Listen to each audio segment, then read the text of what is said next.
in Seville. 45 was during the daytime and 24. About 67% of EMS calls in rest of the fire department calls, fire. We had a minute and 59-second turnout time and year-to-date turnout time of a minute and 58 seconds and 5 minutes and 28 seconds to be on scene. Good times.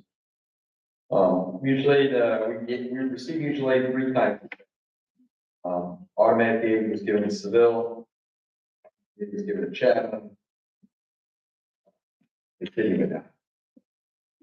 Some of the things we've been doing, we conducted a community blood drive on January 18th. They ended up with some donations. Thank you, Bob Amon, for arranging this. We'll continue this program. We're trying to do it quarterly. This past weekend, again, we participated with the Chippewa Lake. That was a great time and a good collaboration, a good training event for Seville and Westfield. So thank you for involved in this. Did you go in the water? No. I saw him actually walk. I was walking. But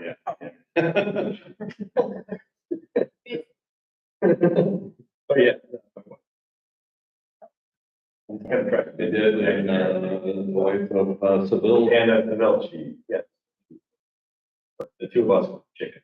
That minutes. We began 24-hour staffing with 3 personnel.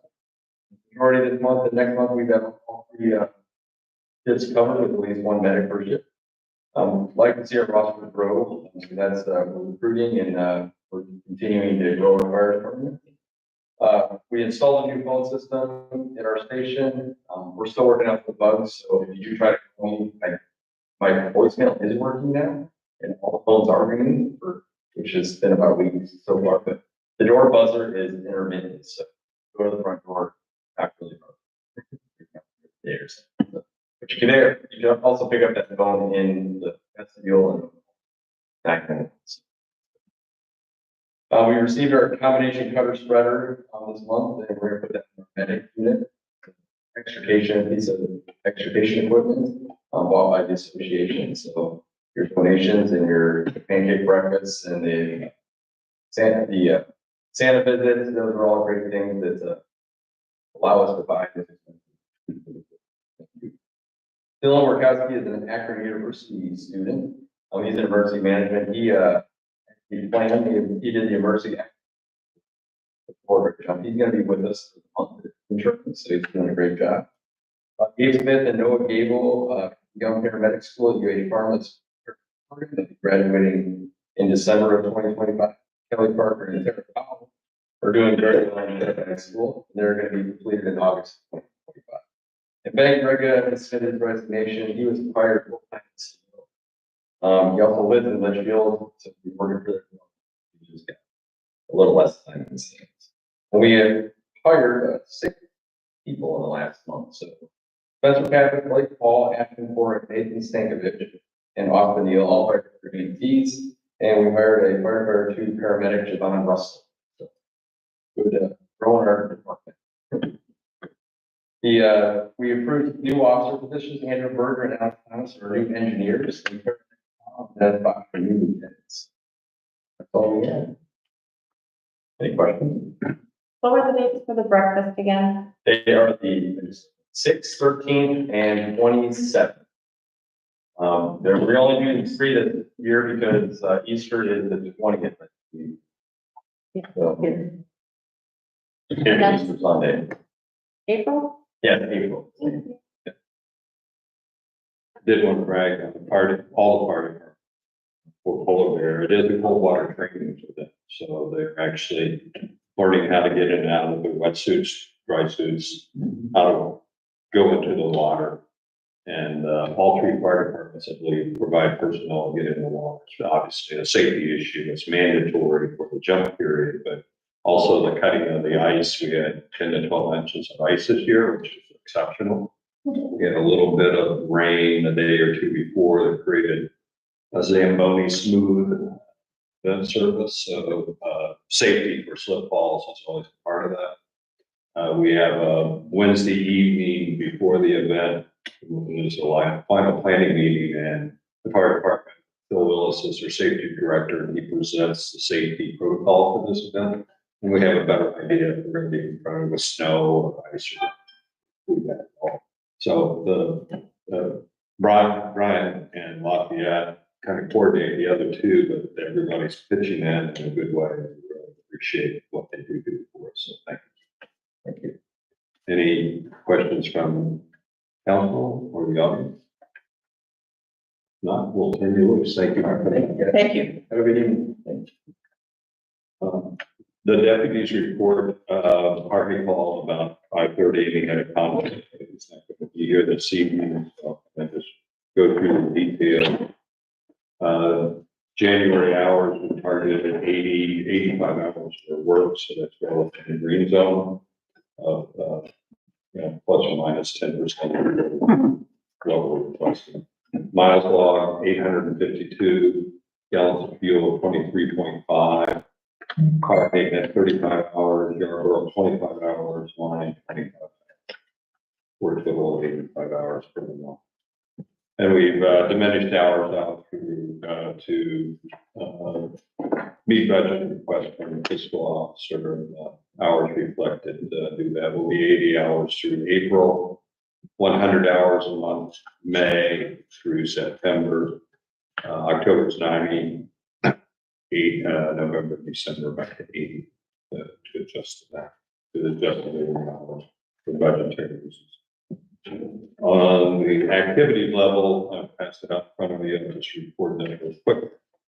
Animal complaint, barking dog, who's K9 2, extra patrol 67, traffic enforcement radar 1, Victor watches 1, suspicious persons of vehicles 2, suspicious vehicle 1, suspicious person 1, assist other agencies 3, building checks 4, consensual encounter 1, vehicle in a ditch 1, fall victim 1, fire non-emergency service call 1, follow-up 1, invalid assist or lift assist 4, loud party noise complaint 1, property lost or found 1, sick person 1, traffic stops 2, total of 96, which is about in line for this time of year. It's pretty passive, pretty quiet. Any council, any questions from the audience? On a side part, the siren, the new siren, did not activate on February 1st. It activated January 1st, fine. The first Saturday of the month, the dispatch sends out a signal to all of them, and they most fire signals have a bounce back, so they know that if the signal reached and activated, and they call it a communication failure when it doesn't do that. Usually Janelle, the head of dispatch, sends that out right after the first signal. She didn't, or I didn't see it. I communicated with her today. She was sick with the flu, didn't get back the other day. Set it out, so it's communication failure. Vascular Communications wanted to install the signal, and I emailed them. They said they'd be right on it. So don't have an explanation why it works one day and not the next day. So intermittent problems are my favorite. I get to deal with all the time. It's a problem. There's no reason that I can think of why it shouldn't be working. So it's something in electronic. That's all I have for that. Okay. Okay. Zoning? Zoning report for February. I have 77 lawmaker. We needed to have an update from our attorney and trial date for. Yeah, that case, there's two owners. Each one is charged with the same violation, which is putting up a temporary building in a temporary structure. And it was hard to get them served once I filed the cases in November last year. But once they were served, then they were notified to show up in court, and neither one did for their arraignment. So the status right now is there's no trial date, but the court has issued a warrant. If they get stopped or picked up, they will be taken to jail and then to court. And that's when the case will be move on. The other thing I have is, AJ removed, the two trees. Two dead trees that were in the right way. One at 198 Cottage Grove and the other 178 Shore Drive. For $11,000 for removal and cleanup of both. And that's all The Brookshire tree was the one that Matt was complaining about last month. I have. Well, thank you, Jim, for moving so quickly. There, finally said something nice to Jim. One question, Jim. The citizen, Paul Fiocco, was here earlier. Did you get his information? It was clear from your side. Okay, thank you. My question is, all the trees along the creek by the guardrail where McCabe Creek, where Craig Creek and Chippewa Road come together, somebody went in and cut down a whole bunch of trees along there? Do you know that? I mean, it's on right away slash, but it's all right down by the creek. There's a ton of debris in the creek, which is eventually gonna end up in the lake. But there's tree stumps and logs on both sides of McCabe Creek, the bridge where it goes over the creek. When did you notice that? 2 weeks ago, How far? probably 20, 30 feet From the bridge? from the road back. Is it still there? Should be. I mean, the stumps are there. Are you saying that's right away and not owned by somebody? Because I know a lot of. Well, some of it's on, it's on both sides. So the house that's right there on the corner by the creek that had the trailer, some of it's on his property and then some's on the other side. So I don't know how far over his property goes on that side of the creek. Or if those are those empty lots back behind like Amber's house.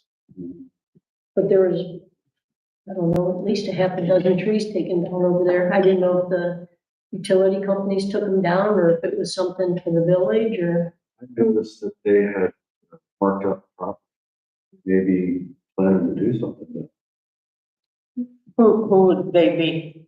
but, I don't know. There was a couple survey stakes. Yeah, it was surveyed and looked like things were marked up for possibly building, you know.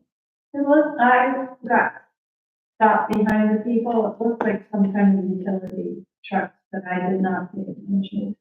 Because usually the utilities just trim them, but these were cut down. Right, I And there was know, a ton of, I was stopped at Pride. Are you talking about Park Lake?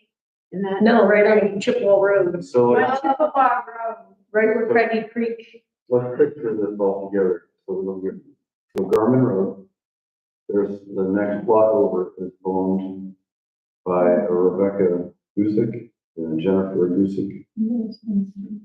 The next lot over from that corner lot, that's the corner of Chippewa and Garmin. The next one we own. The next one, Annie D owns. And then the next one is that one where the camper was parked. So Annie's, you're saying Annie's Annie's. property that comes out to. Is hers right along the creek? Okay, so there were trees on both sides of the creek. And there was a ton of debris, limbs and twigs and stuff in the creek, which the first good flood, that's all gonna. So whose property is that on? Annie Dean's. Well, I know she didn't go cut trees down, No, I even know say. that. Maybe the county? Usually the utility companies just it trim them. looked utility Yeah. truck. And they had people directing the traffic, so. But I don't think it was just, somebody that had somebody out. Like Davy Tree or AJ or something, yeah. They may be planning to do all something too. I mean, Yeah, I honestly don't know, but I did see the markings out perfect sticks. I haven't talked to Annie recently, in the last 2 weeks, it's over. She's not doing anything. She not. I just was curious if that was something that the village did, or if the property owners did it, or if it was utility work, or, I would guess. Did we look into it or? I mean, it's, I don't know if it was in, I don't know exactly like where the right of way would be, or, so, They are allowed to do whatever. on the right of way. Yeah, but the utility just fell trees into the creek and then, The trees themselves aren't, just a lot of debris.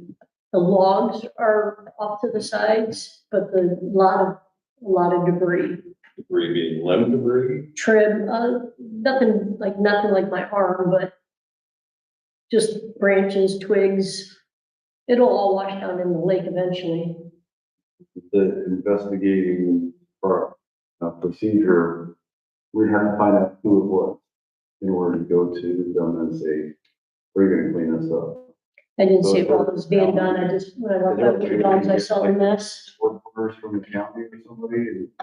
Or Start with the county engineer and then ask each utility if they will operate.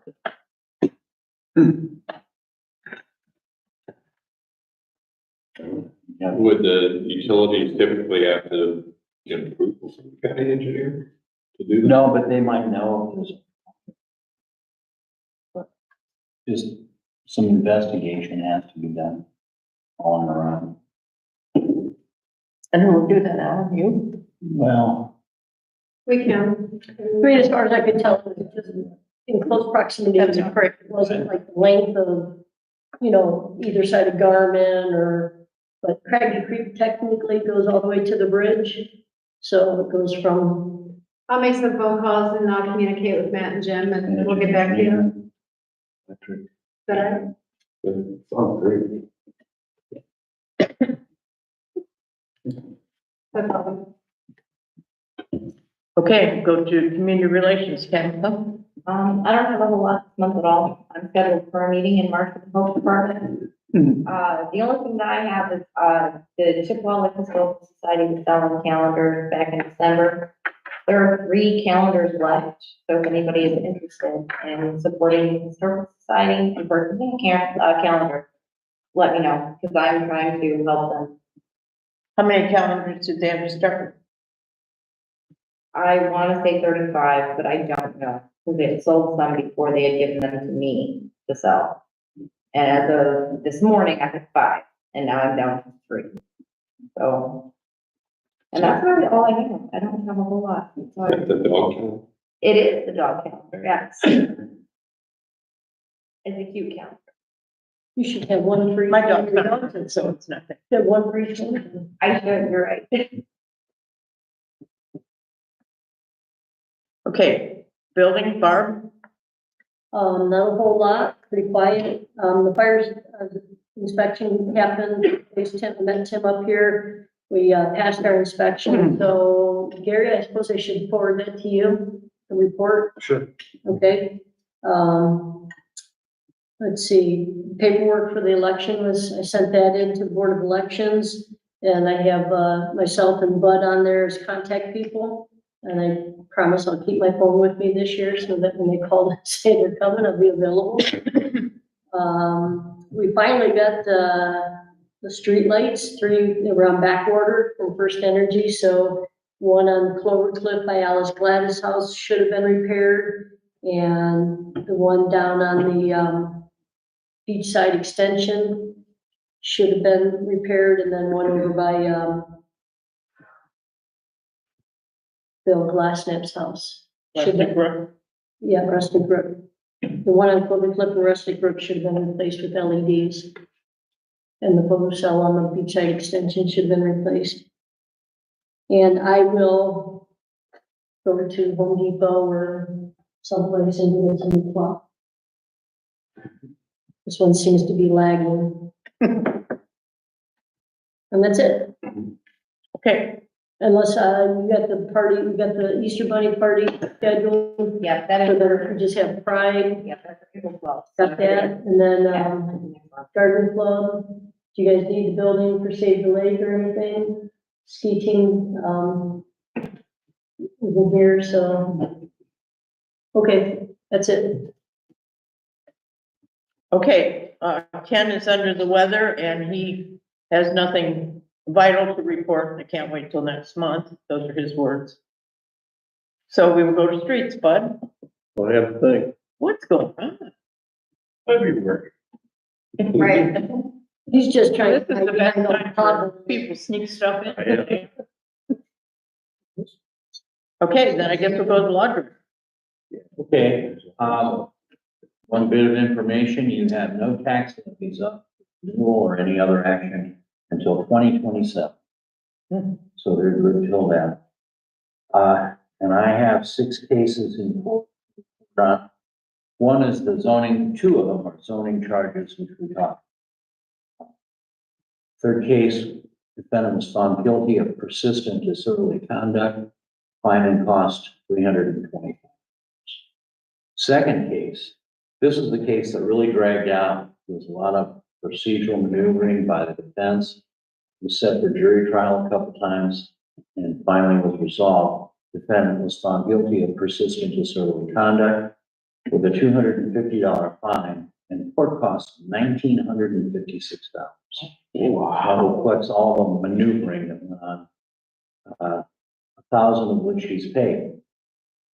And he has 60 days to pay the balance. He got 30 days in jail with 29 days suspended, 1 day served, and he's on probation. Fourth case is charge of abuse of the 911 system. And in that case, the defendant's attorney has convinced the court to give him a competency evaluation, whether he's competent to stand trial. And that report is in the works by Akron Psychodiagnostic Center. And there's a hearing on his competency February 28th, assuming we get the report in time. Next case was a defendant who is pleading guilty to providing alcohol to an underage person, and that's set for a change of plea February 24th. And that's it on the cases. I don't have anything else to report. On, like the fines and court costs, does any of that money flow to the village? Yeah, the zoning charges do because that's local ordinance. But any charge under state law, which we try to, the deputies are on board with this. If there's any jail time possible, they charge it under the state code, because then we don't have to pay for the jail. And it's probably close to $200 a day now, I guess. If somebody does 90 days in jail, that's a good hunk of change. So that's why we do it that way. But it's only on local ordinances, which in this case, it's only zoning, property maintenance, where we get the fine money. So the one you said it was $325 in fine, another one $250. That just goes really back into the Medina court system. We don't see any of that activity. Right. We don't see the funds from that. You know, that's a trade-off. We don't want to charge them under. We have all these laws, it's village laws too, disorderly conduct. If there's a chance of jail time, it could cost the village. So we learn to avoid that on. Okay, thank you. I was signing off on all the bills today for Gary, and I noticed you got all those parcels, taxes reduced, thank you, $2 a piece, Yeah. $1 for half a year, That was a little while ago. $2 Yeah. for the whole year. Right. There's a whole big step, Well, and everyone. all are at $2, so everyone- good job. Well, thank you. Mostly they're vacant lots. Some of them are village, used for village purposes. I know, but a lot of them were pretty high up Right. before you started. Well, some of the appraisals were, well, $22,000 for non-buildable vacant. You know, that's a no-brainer. That's Good job. Well, thank you. I mean, you're welcome. Okay, Gary, finance. Okay, everybody sign in tonight? Thank you. Past Saturday, I distributed the bank reconciliation report for January. showing everything in balance. Any questions on the bank reconciliation? I have a motion to approve. So moved. Second. All in favor? Aye. Opposed? Thank you. This past Saturday, I distributed the end of January appropriations report. Any questions on appropriations through January? And a motion to approve signing off. So moved. Second. All in favor? Aye. Opposed? Thank you. The year-end closing and the middle of the annual reports are complete. All 2024 payments have been posted to the village website in the minutes section, listed under village checkbook. So anyone in the village can look up every dollar spent in 2024, probably 5 years before that. That site also offers you the ability to ask a question of the fiscal officer if you have a question on anything you see. So it's there for public review. Excuse me, where was that on the site? That's on the village website, and it's under minutes, and then it's under check. The NOPEC sponsorship grant application supporting the Lions Club July 4th parade has been submitted and approved. And the monies have been deposited directly into the Lions Club checking account as confirmed by Tom Walton. The NOPEC site reopened and the village did submit a request to use NOPEC grant monies in the amount of $796.04 for carriage lights. Bart was advised, so it's okay to proceed with that. We have a balance of $447 that must be spent before November 30th, 2026. Or we lose those monies. The village has been offered $1,691 for the 2025 NOPEC grant. And we can obtain access to these monies by voting on ordinance 906-25. Does council wish to proceed with the first reading? Can you repeat that, please? Yeah, this is an ordinance to accept grants they want.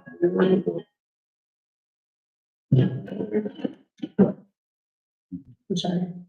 It's to get, Okay. it's to get money. It's to authorize accepting grants if we get any in 2025. Thank you. And they have offered us $1,691 for 2025. Okay. Okay, you ready for the first reading? Yes. Ordinance number 906-25, an ordinance authorizing all actions necessary to accept Northeast Ohio Public Energy Council, NOPEC 2025 Energized Community Grant. Is there a motion to waive the second and third reading? So moved. Second. Second. All in All in favor? favor? Aye. Sorry. Any I opposed? didn't know. Any opposed? Is there a motion to adopt 906-25? So move. Second. All in favor? Aye. Opposed? Very good.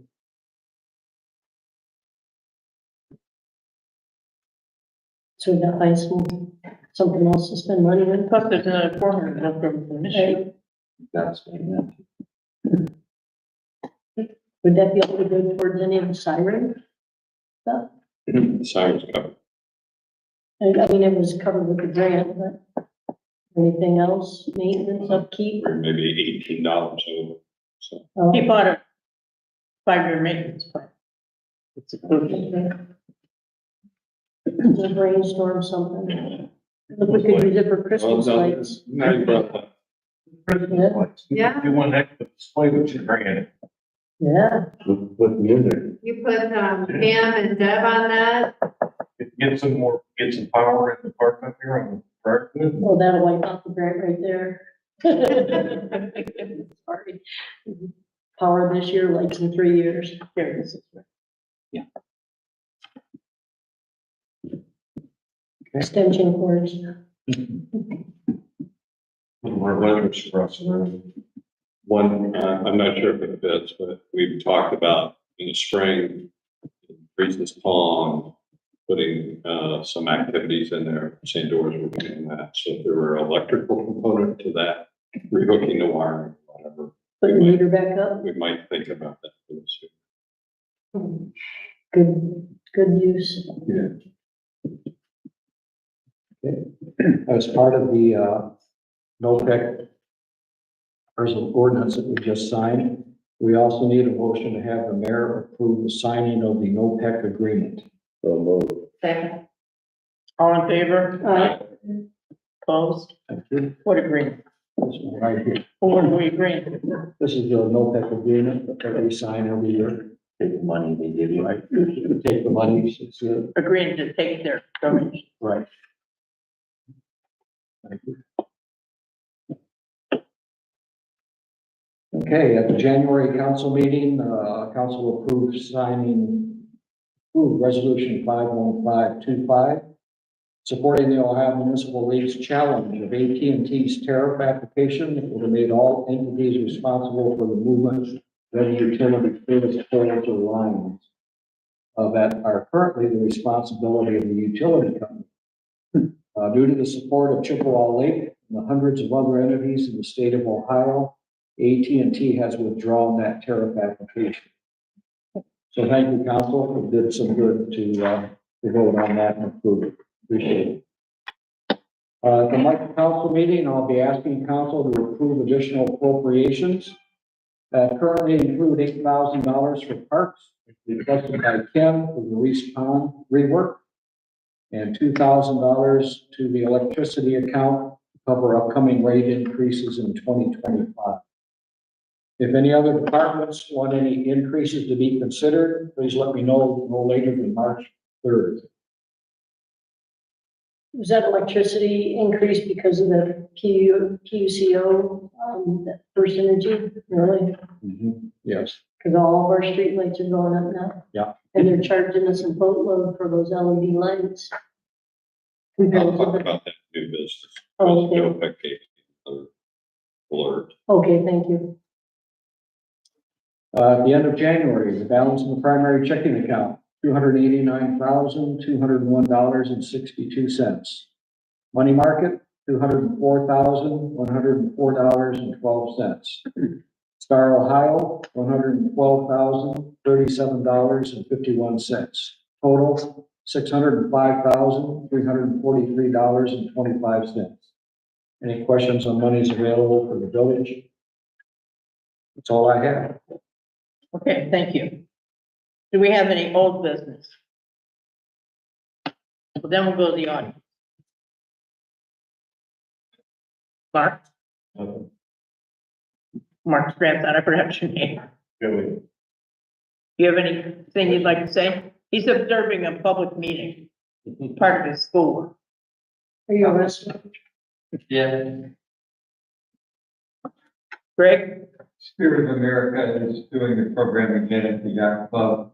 This year, they're requesting that everybody that is participating and instructing has CPR. I believe we've done it here in the past. Do you have any thoughts of doing it again before the summer? We'd use a PEP grant for that.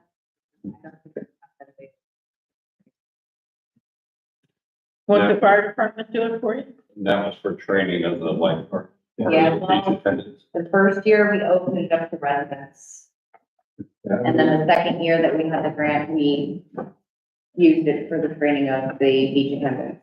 It was great that it was here. I think, the more people that have it.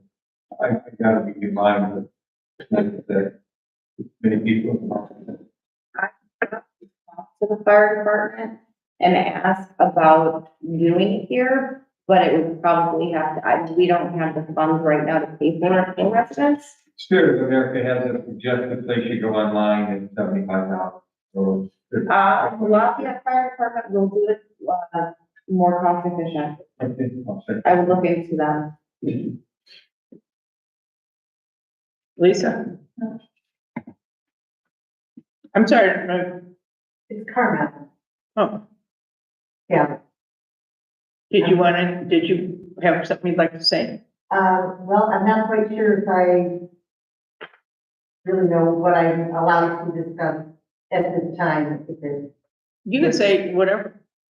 Maybe, Okay. let's see what you gotta say first. Okay, well, we're bringing up the electric. I have an electric line that runs from my house to the wires in the back of my house. And it hangs really super low over my shed. I would like to have the shed's roof repaired. But it's like 6 inches from the top of my shed. And when I called Ohio Electric now and asked them if they could move the line over to one of the poles, they said, I don't know, we'll get back with you, and that was left. I'm concerned because if I have somebody go up and redo that roof, I don't want them to get electrocuted or, you know, something to happen. Now, he did say, well, we can take down the wire and you'll make it 2 weeks without. I'm like, I can't do that. You're on Briarwood Boulevard, right? Yeah. Across the man. Barb, can you, I'm looking to see if I have some contact information. Yeah, because we went through that with the pole over by, with that wire hanging down by your brother's house. So, what you're saying is like ridiculous. I mean, that's something that they should have taken care of. And it's been there since my late husband owned the house, and that's been over 30 years. Oh dear. Okay, They don't have Edison, right? It wasn't my way, so it was actually the cable company, so I think it's from spectrum. well, but Ohio Edison, what they did is they came in, the pole was tilted. And Mark and I discussed this. I mean, it was just literally just, the pole maybe moved like 6 inches at the top. And they put a guy wire down and it lifted that wire right up. And we went back and forth between, you know, who's responsible for it. You know, cable company, Spectrum, whoever it was. Oh, I think they actually put it in pole there. I know that they straightened it and put a guy wire in. If they replaced the pole, I don't know. But yeah, I mean, it's, I'll get your information and I'll try to get you a contact, or maybe I'll reach out to, I'll contact my person from First Energy that I do the street lights with and see if she can do anything about it. But That'd be awesome. I can't promise you anything. No, just the information would be awesome. Okay. See that? My second thing is, I need to replace, the overhang on my house. And I know I need to speak to somebody with zoning about that. Jim Brandenburg, right over here, or Matt, either one. Jim, my best friend. So there's no problem with where it is now, but what I'm thinking about doing is extending it to go around the house to the back door because it's very, very hot over there. And I didn't know if that would be a problem. It's a structural change, so it'll require a permit and probably from the building department as well, because it's a structural thing. They do our inspections, for any kind of changes to that. So they'll have to happen, they'll send a building inspector out to check the framework and whatever, and what you can do. But if you want to, start with plans, a drawing, and give an idea of, there are setback regulations that we have for those things. So if you're staying within the plane of where that eave is right now, but you're just extending it toward the back door maybe and wrapping it around. Kind of like a wrap around. Yeah, so I don't see it being a problem with kind of variance or anything like that. As far as, we need to know to document and the building purposes. All right. So there's applications online or they're on the table. If you want to do some drawing ideas, you can always go through the county auditors and get an overhead of your picture of your house or something. You can draw it. Okay. Yeah, you can hand it in to me as that. Oh, great. Okay, that's great. Whoever's gonna do the construction part of it. As far as they will need to show the building department exactly what they can do in the framing members and what size floors and things. Yeah, I haven't gotten that done yet. I just wanted to make sure that it was doable before I went and started my research on. I think it's Okay, thank you. Is that, anything else? Carmel? Oh, yeah, one more thing, I'm sorry. There was at my house this morning, taking pictures of my house, and I don't know who it was. Was that 195? Pardon? 195? No, 295. Was it because my refrigerator sitting outside? Yeah. Okay. I mean, just for future reference, to know how long it's been sitting there when I spotted. I've been trying to get a nephew to bring his truck over and do it, and I thought because of all the weather, that was his issue, and he's just young and have other things to do. Busy with other stuff. So, yeah, I've got that. And that's all I had. Thank you for your time. Okay. Okay, do we have any new business, Alan? I think you got something. Just a couple things. There was NOPEC alerted us that there's, gonna be price increases in the June, July area. Part of that was by the big auction, all the utilities go under. And we're kind of in a consortium of 13 states that cooperate together. Example is Texas stood alone a couple years ago. They had an ice storm and they weren't cooperating with other states when they had a problem. So they had to shut down. So the other states could actually feed you. That auction that took place, which goes into effect in June or July, they're saying almost everyone's utility rate will go in up in the 10 to 15% range. So need to compare that. There are some things, they call it the PJM auction. That's the first time I've heard of that term. But it's something that people need to be aware of, certainly for budgets. There's nothing that NOPEC can do about this. It's really outside of their purvey. And just making people aware of that. So that's all I know on that side. The only Is other that- new. Is that above and beyond the, First Energy increases? Well, For the depends on streetlights? if you're dealing with, if you're, NOPEC handles all application for. If you're dealing with Ohio Edison directly as your provider. But the NOPEC aggregators, they're just alerting people involved with that aggregation. It's their job to find the lowest cost of utilities for us. They're saying on their side, 10 to 15%. I haven't seen what Ohio Edison's doing. So are the village itself, are we billed through First Energy or through NOPEC? All of the invoices come in from First Energy. Now, there's an OPEC statement. If you look at the invoice from Ohio Edison, First Energy rather, there'd be something in there about OPEC. It's only on one of them, though, I think. Yeah, I believe it might be the street lights, but I'm not certain. of that. But all the billing comes in from First Energy.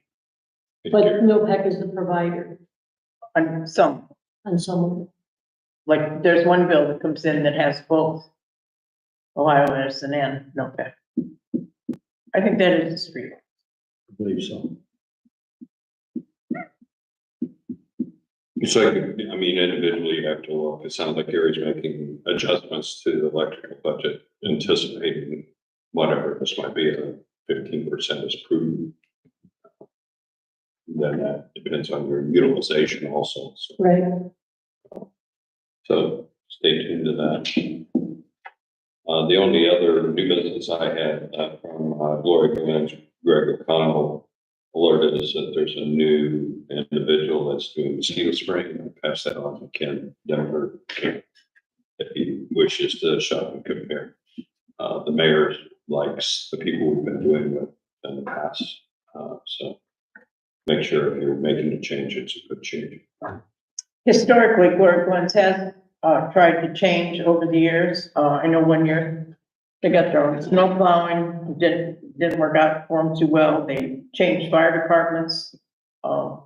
They decided Westfield would be a better fit for them, and then eventually they had to change that back. No, that's what they have now. Yeah, I know they went, remember they switched to Westfield suddenly, and now and then they switched back. Came Township, who knows what else. I have a couple things. I do know that our mosquito sprayer has been the same company, not the same person, but the same company, and taught by the first guy that has sprayed us for years. He's done a good job. I would be reluctant for the village to change anything, at least to wait and see what happens with what Florida Gardens is thinking they're gonna do. Honestly, I miss the days of when the whole village was fogged. I know, they keep Truck went around, you keep could making see it for safer and safer. Yeah, and there are some, environmental issues that. Or some. I do know that, our spray company is very, very prominent in the mosquito business, as you could say. I know that they're head of a big, I don't know, mosquito district, I'm probably saying, it's probably sounds better than that, but in Worcester. So they're pretty knowledgeable, and I think he's always been fair with us. We've allowed him to stop spraying when he thinks it's time rather than, and he does, he doesn't keep going forever or doing anything. And yes, his price has gone up over the years, but so has the cost of this spray and of course, cost of gasoline, so. I would recommend waiting to see how it works out for the bunch before we make any kind of burn or bridge. Sure. That's what I can say about that. I have a couple things to share. Okay. Matt reached out to a supervisor for the county. The bridge is getting replaced at Chippewa Road. The surveyors marked the right of way and the county removed the trees. He gave Matt a phone number that Matt shared with me. I will reach out to them. They said if we had any questions, so. Matt found that out just now? Just this evening, he is. What, you like just call somebody from the county just like that? Yeah, it's crazy. Sandy Bridge over there. Yeah. And then I have something else. Okay. If anybody's interested, this Saturday, the Medina County Historical Society has a special presentation on the history and folklore of the Chippewa Lake Amusement Park. It's at 1:00 in the AI Root Community Room. They're going to talk about amusement park legends like Larry the Indian, the 50-foot high roller coaster, and other rides, famous band performances. They're encouraging people to bring your memorabilia. They created if you just go on Facebook and search Medina County Historical Society, they created an event. 46 people have said they're going and 598 people said they're interested in the event. So you might want to go early. What's the date? Saturday at 1:00, this Saturday at AI Root Company in there. If you walk through their front door, their community rooms to the right. 1:00. Yeah. For the ice festival this weekend. Yeah, the ice festival this weekend too. Yeah, Gail Foster is, the one presenting this. So that's all I have. Okay, thank you. Anybody else? Okay, then, I make a motion to adjourn. Second. all in favor? Aye. Make a notation that it was 7:53 since the clock. You never know. 7:53. Yeah.